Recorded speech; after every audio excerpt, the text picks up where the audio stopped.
All right, you're back in the DFSR. It's an NBA podcast. It's Wednesday. It's January 25th. I am Doug Norrie, the owner and operator, DFSR.com. That's Daily Fantasy Sports Rankings.com. Go grab a free 7-day trial to our projection system, one of the longest running in the business. Optimal lineups for FanDuel and DraftKings. Bets up there, members only chat. It's going to get you covered for football as well. Still 2 more weeks of NFL if you take 1 week off in between the championship weekend and the Super Bowl, but it's going to cover you for optimal lineups there. MLB right around the corner. PGA, the list goes on and on. Go to DFSR.com to get started. Packed Wednesday in hoops going here. Before we get to that, I'm going to level a complaint and then we'll get into some of the stuff to look out for here on Wednesday. But man, this season, I've been doing this a long time, been projecting NBA for the going on 7-8 years now. Who can even keep track? It's closer to a decade than it is to 5. So let's put it that way. And this season, it really feels like, especially middle of the season, more than any other year, we are stuck in this constant rest situation. And I'm not even like team get out there and dribble in terms of the NBA. I totally get rest. I get why teams do it. I understand, especially good teams looking to the future, looking to the playoffs, why you'd want to save the miles on guys now as opposed to, and have your powder dry when it comes to the playoffs. I totally get it.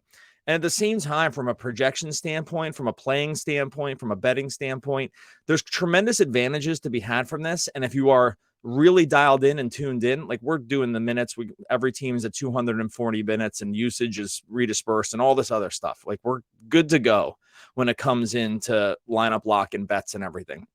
But my God, how many times this year has it been trying to figure out a whole new team for a team that's already in the NBA? I mean, the list is endless. It happens seemingly every single night where a team is just like, hey, all these guys are hurt. They're resting. This is just what it's going to be. And now we're going to go figure out a bunch of bench guys are going to play tons of minutes. You're going to get a weird starting lineups. And I know I sound like I'm complaining I am complaining. I'm not sounding like I'm complaining, but like this is just totally unprecedented when it comes to, on a night-to-night basis, figuring out what teams are going to do. I don't know how fans can't even keep track of this. I mean, that's totally impossible. If you're just a jersey-wearing fan that wants to show up at the game, I totally get why this is the most tilting behavior of all time when it comes to some of these teams. And I get that some of it is injury, totally. But with the back-to-backs, teams just running out all new starting fives, who's going to get shots, who's going to play minutes, who's even on the court for some of these teams. If you're not totally dialed in, there's names you've never freaking heard of showing up and on a night-to-night basis. The Warriors the other night, they sit everybody. Like the Celtics, Peyton Pritchard's getting the start, and you're playing Sam Hauser. I know who all these guys are, so no worries there. It's just like every single night, it's like Peyton Pritchard's going to play 42 minutes. All right, here we go. Like that's just going to be the situation. The Suns were like this forever. I know that that's an injury situation. And then you're leading to tonight where you have this probably good chance this is going to happen with the Nuggets. Like, so we'll start off here where it comes to what to think about in going into this slate. 8:00, the Nuggets play the Bucks. The Nuggets are coming on a back-to-back. The Nuggets just got Nikola Jokic back with the hamstring tightness. He just came back. He played 36 minutes in a 1-point win against the Pelicans. Jamal Murray, who's still working his way back from injury, played 40 minutes. Are these dudes going to play again here on a back-to-back? I mean, probably not. The line suggests they won't. -7 Bucks line right now. That is I would call that a hedge line, like that Bucks are coming into this thing full strength, and we're just simply not sure about what's happening with the Nuggets. I mean, now it's up to -8. So they're, as I'm saying this, so this is all signs pointing to Nuggets are going to sit everybody. And so, yeah, like from DFS, is it fun? Do we get to play a bunch of cheap guys? Are we going to get to roll some of these dudes because they can't sit everybody? Are we going to play Zeke Naji at like really low cost, Christian Braun, if these guys end up starting? And maybe Bruce Brown plays a ton of minutes. Is it fun from trying to sort of solve the math problem before? Yeah, like we're going to do this every night. It's cool. We've been doing this for years. it's all good. We're going to figure it out, and we're going to see where some of the value is. But it is just really crazy how the NBA has started to do it. This used to be really reserved for late season, or every dude on your team had COVID. Like, this is like COVID times, except except there's no COVID. Like, this is where we are with the NBA right now, is that on a night-to-night basis, you are in two kinds of sweats. You're in a sweat once you put your lineup in and you're watching hoops, but you're in a pre-sweat before lineups even lock about what the injury situation for every single team is going to be. So there's like two sets of worries going on into this. And this is why they're an advantage. Yeah, there's still a tremendous advantage from this. Like, we can, if you are not all the way dialed in, like over at DFSR, we're dialed into this constantly. We're in member chat. We have a team of people working on this. We're figuring it out on the fly. We're about as quick as you can ever get when it comes to adjusting for minutes and injury and really getting dialed in on where things need to be with projections. If you don't do this, you're dead. You're dead.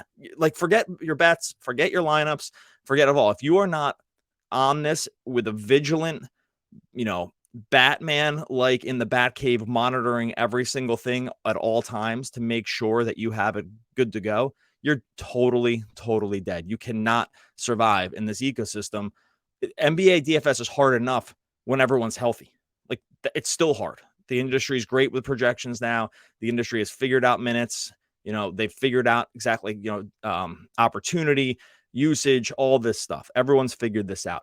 If you are not keeping up with this all the time, you can't just be there. You can't show up 6:45, set a lineup, and be good to go. You can't do it. You really could never do it. Definitely now you cannot do it. Like, that is way past us. So are we looking? This is a long rant to say, are the Nuggets going to sit everyone? Probably. Are we going to be able to find value with some of these guys? Almost definitely. Like, we're going to go grab some dudes at the lower end of the pay scale. We're going to end up paying for guys like LeBron, who we'll get to in a second. But man, if you are betting these days, if you're playing DFS, you got to make it. It can be fun, and we're all having fun with this, and it's a form of entertainment. Be prepared. Be prepared that when lineup lock comes, 30 minutes before game time, an hour before game time, 10 minutes, whatever, you're going to get starting lineups. You're going to get injury news, and it's going to be sometimes just complete and utter 180s.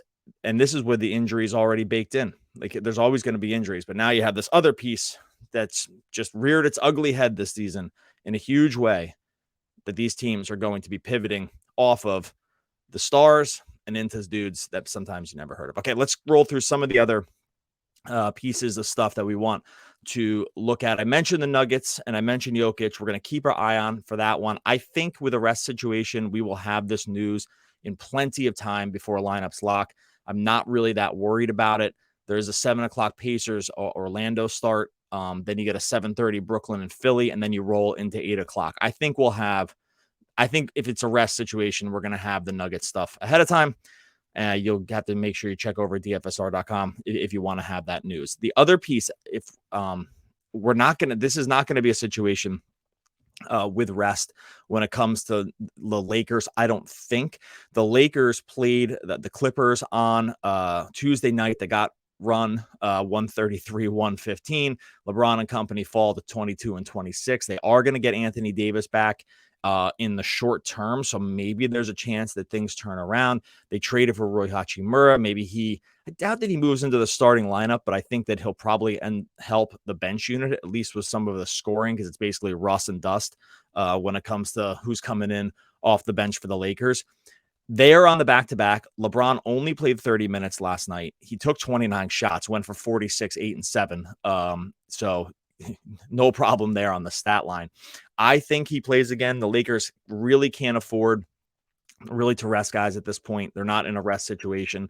And so I think LeBron is good to go here, which is great news, because in terms of spend ups, it's going to be hard to top him. He gets the best fantasy matchup you can get against the Spurs.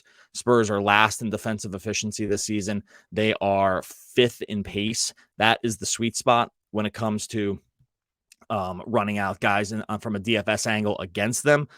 I have no problem going to LeBron here. I just think he is the spend up. I think that it's actually pretty easy. There are other guys that rank pretty well in terms of just, overall points. But if you're worried about Jokic resting, if you're worried about a blowout with Giannis because they end up playing, the loser Nuggets, when it comes to spending up, Embiid against Brooklyn, they've had some injury stuff there. With him, you get, Lillard going, you get Kyrie. There are other guys to spend up on, but LeBron against the Spurs, it's really hard to overstate just how bad the Spurs are, especially on defense. And the Lakers are, no, no studs on the other side either. But I think running LeBron is actually pretty easy here. With the rest of the guys, you're in a funny spot because while Thomas Bryant had looked like he was kind of like moving out of the rotation at times, he did end up playing 29 minutes.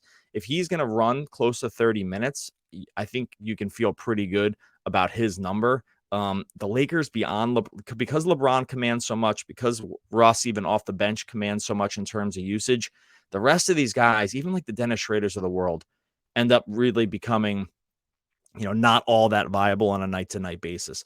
So I love LeBron. I think about Thomas Brown. I'm not that interested in the rest of it. And I think that it's a nice spot to be in with him with all this other aforementioned rest, because when you can lock in someone at the upper end of the pricing tier and then deal with the rest of the stuff later or the rest of the stuff before, that's much easier than going the other way. Because of this 10:30 start, it's really tough going the other direction where you're not sure about the high price guys later, and you have to work in a way that your lineup can work and then maybe pivot later.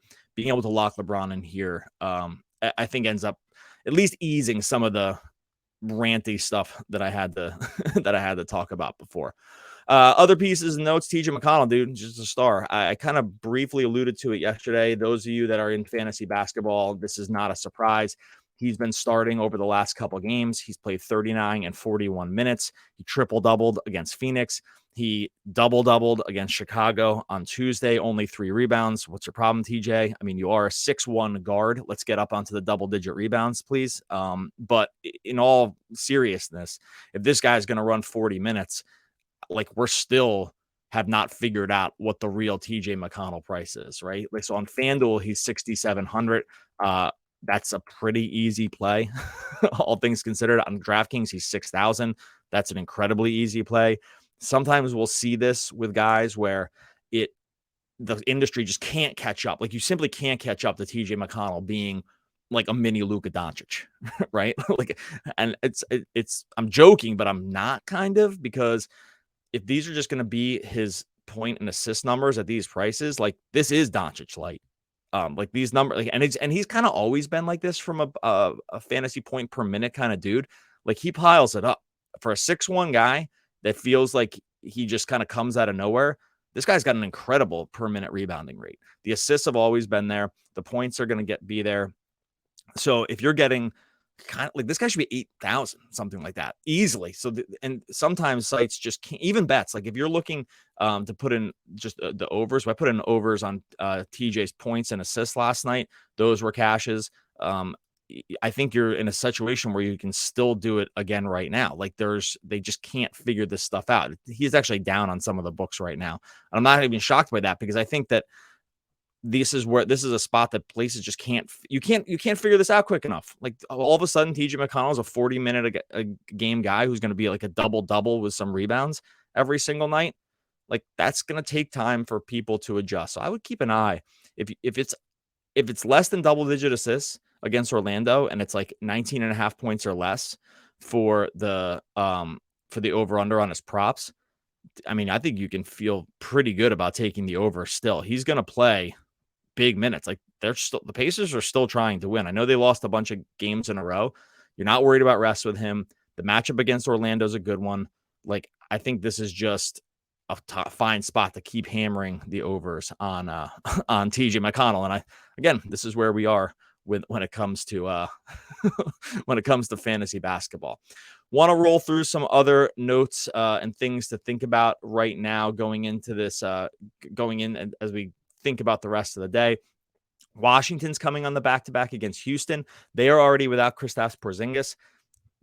Are they going to run Bradley Beal on a back-to-back here? I'm not so sure. They're -3.5 open against the Rockets. That makes me feel like Beal is probably playing, But I would definitely watch out for this one. If the plans are to possibly rest him on back-to-backs because they're worried about his long-term health and because Washington sucks, like there's a world where he sits. If that was the case, Kuzma all day long. I think Monte Morris, we're feeling pretty good about. Even Delon Wright coming off the bench, because I don't think he would start. All these guys would look to be really, really good plays. With Beal in the lineup, I think it's different, just because he commands enough usage and the rest of these guys' pricing points are not totally there. But I think we're going to want to keep an eye on that situation because the Wizards just aren't very good, and I just don't know. They're kind of in the NBA wilderness to begin with, 21-26 on the season. There's really no incentive to play Beal a lot here, but he's their star, whatever that's worth, quote unquote. So maybe they want to run it on the back-to-back, but like I said in the open, there's no incentive really for teams to want to do this on anything like a regular basis. Other things to just keep an eye on: OG Anunoby is still questionable. Maybe you get a Precious Achiuwa start again for Toronto, mostly just because of the matchup against the Kings. It's a pretty nice spot to be in. Harden is back for the Sixers tonight against Brooklyn. It's been nice to play Kyrie Irving with this incredibly high usage. I think it's tough to run him into a Philly team if that Philly team is full strength with Embiid and Harden. So I don't think that's a spot I really want to be in. I guess we'll keep an eye on what happens with Embiid. If he were to sit because he's questionable as of this recording, then maybe you don't run. We're going to probably want to pivot into Harden and into some of those other Philly spots. But I'm not really sure how that situation is going to play out. Other little bits and bobs. Rudy Gobert once again questionable. We'll keep an eye on that for the Naz Reid situation. Onyeka Okongwu, interesting here, not because of him, but because if he were to sit for Atlanta, we had Clint Capella at really low ownership the other night, because when Okongwu was ruled out, it was kind of just him and Collins with the corpse of Frank Kaminsky backing them up. Capella did end up playing 36 minutes. OKC has been interchanging just an absolute round robin of losers at center over the course of the season. Mike Muscala, Kenrich Williams has played the 5. Other Jalen Williams has played the 5.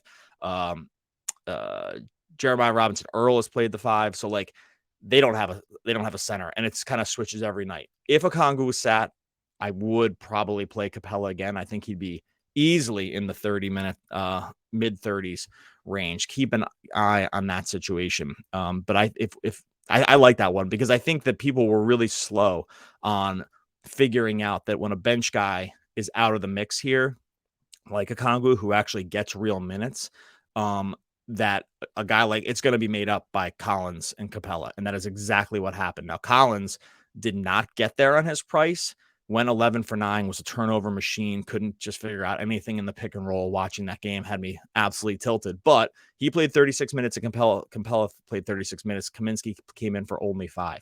We could be really aggressive at those minutes if Okongwu sat. So that's one of those little edges you want to look out for on a night-to-night basis. Those things do exist when we don't run the full, varsity to JV switch. I think there are times where the bench guys matter for the starters, and I think that's one of them. Okay, we are going to get out of here for the day.